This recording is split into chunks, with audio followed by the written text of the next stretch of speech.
Life gets busy right. ఒకరోజు నా friend కలిసి మామ నన్ను ఎక్కడికైనా తీసుకెళ్ళు, ఐ నీడ్ ఏ బ్రేక్ అన్నాడు. ఇక ఆలోచించలేదు, బ్యాగ్స్ ప్యాక్ చేసి స్టార్ట్ అయ్యాను.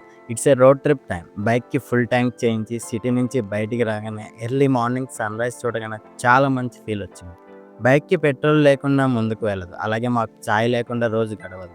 అలా ఒక ఛాయ్ తాగి మళ్ళీ స్టార్ట్ అయ్యాం. మధ్యలో బైక్కి చిన్న ప్రాబ్లం వచ్చింది. మా ఫ్రెండ్ ఏదైనా సరే నవ్వుతున్న అన్ని ప్రాబ్లమ్స్ ఫేస్ చేస్తాడు, అలాగే ఈ ప్రాబ్లమ్ని కూడా. First stop Dindi reservoir. ఈ లొకేషన్ గురించి నా ఫ్రెండ్కి సర్ప్రైజ్ ఇవ్వాలని నేను తనని అక్కడికి తీసుకెళ్ళాను. ఇది హైదరాబాద్ నుంచి రఫ్గా ఒక 100 km ఉంటుంది. వీకెండ్లో మంచి డెస్టినేషన్. పైనుంచి వ్యూ చూద్దామని పైకి వెళ్ళాం. చూడండి ఎలా ఉందో అసలు. ఆ వాటర్ వ్యూ మా వైబ్ని మార్చేసింది. అలా ఫొటోస్ తీసుకుంటూ కాసేపు టైం స్పెండ్ చేసి మళ్ళీ స్టార్ట్ అయ్యాం. మధ్యలో టిఫిన్ కోసం ఒక ధాబా దగ్గర ఆగి టిఫిన్ చేసాం. ఆ తర్వాత ఫారెస్ట్ రైడ్ స్టార్ట్ అయింది. సన్లైట్ చెట్ల మధ్య నుంచి రేస్లా పడుతుంది. మామూలు రైడ్ కాదు, సినిమాటిక్ ఎక్స్పీరియన్స్. బైక్ సౌండ్ కంటే లీవ్ సౌండ్ ఎక్కువ వస్తుంది. బోర్డులో టైగర్స్ ఏరియా బీ కేర్ఫుల్ అని రాశారు, కానీ వాళ్ళకి తెలియదు నేను ఆల్రెడీ ఒక పులితో ట్రావెల్ చేస్తున్నా అని.